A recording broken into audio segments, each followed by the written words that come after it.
These are the days that need to be slathered in forgiveness and grace. And I say that because these are the days when we are confronting things with more clarity than ever before. I mean, that's just what our country is going through. You know, I told somebody the other day, I feel like the Lord is making a classic sci-fi movie, and that 2020 is just crazy ridiculous, right? But we've had to confront some things. We've had to personally confront idols. We have had to, in a communal way, confront societal issues like racism. I mean, we've done it on this show. We've had the hard conversations, and we are confronting things that need to be confronted. But one of the things the Lord has been laying on my heart lately is how much grace and forgiveness we also need to put on top of those conversations. Matthew 6:14-15 says, "For if you forgive others their trespasses, your heavenly Father will also forgive you. But if you do not forgive others their trespasses, neither will your Father forgive your trespasses."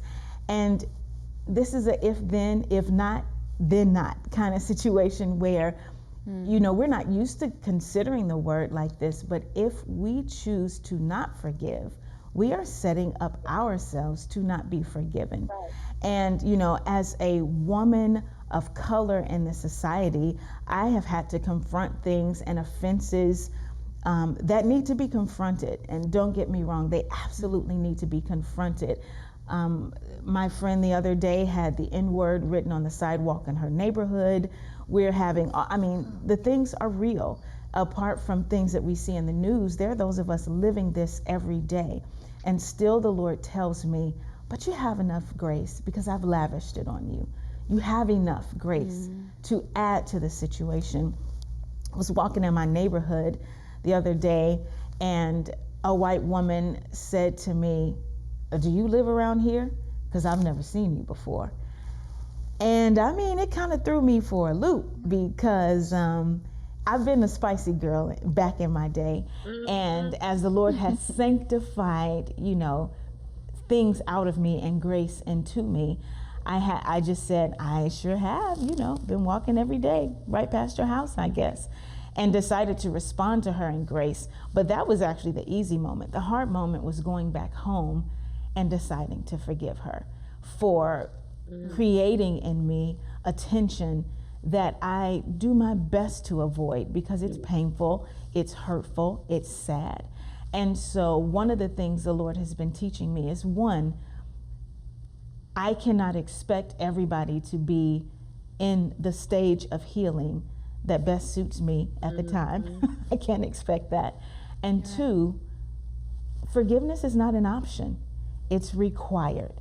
And no matter what happens, as a believer in Jesus, as a follower of Christ, as one who is attempting to move more closely into the footsteps of Jesus himself, I have to forgive.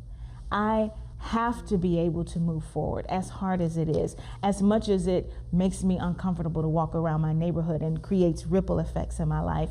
I have to, once again, back to our first conversation, if it comes up in my mind and my heart 490 times, each time I have to manage that decision because it's what the Lord has done for me.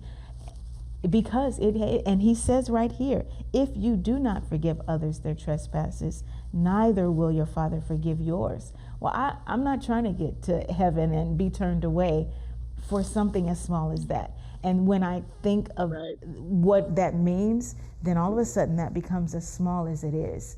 Everything becomes small when it's compared to my salvation and my eternity with the Lord.